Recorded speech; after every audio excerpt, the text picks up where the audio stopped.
Hey guys, today's project calls for unboxing and installing the $68 Ford Ranger aftermarket headlights. If you like the video, give the video a big thumbs up and consider subscribing to the channel today. So when I got these headlights in, I was very excited to get them installed.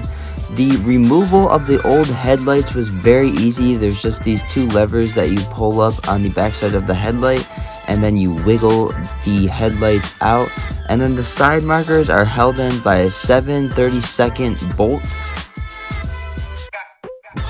Look at this big ass bug, bro.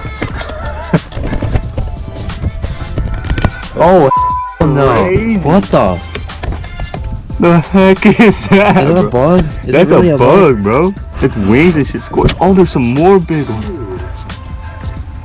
That's wild. Anybody know what that thing is? That's a giant ass moth, bro.